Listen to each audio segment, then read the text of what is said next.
चाय की दुकान के जीवंत शोरगुल के बीच रामू लग्न से चाय परोसता है। उसके चारों ओर के शोर के बावजूद उसकी हरकतें सटीक हैं। रामू के बर्तन धोने से बर्तनों की खड़खड़ाहट हवा में गूंजती है। उसका माथा एकाग्रता में सिकुड़ा हुआ है। राहगीरों की आवाजें दृश्य में गूंजती हैं। उनके शब्द तिरस्कार से भरे थे। आप जैसे गरीब लोग पढ़ाई करके क्या करेंगे? रामू के हाथ अटूट संकल्प के साथ चलते हैं। उसका ध्यान ताने के बीच भी भंग नहीं होता। उसकी निगाहें अपने काम पर टिकी रहती हैं।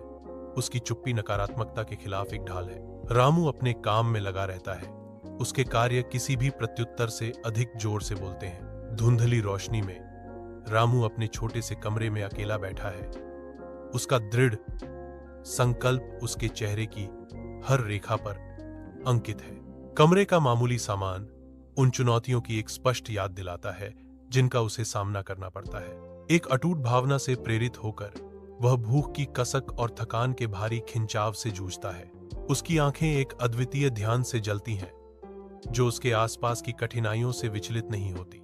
शांत संकल्प के एक पल में रामू शांत कमरे से अपनी प्रतिज्ञा फुसफुसाता है। मैं एक दिन आईएएस अधिकारी बनूंगा और इन लोगों को गलत साबित करूंगा। उनकी आवाज हालांकि कोमल है, उनकी अटूट प्रतिबद्धता की ताकत के साथ गूंजती है।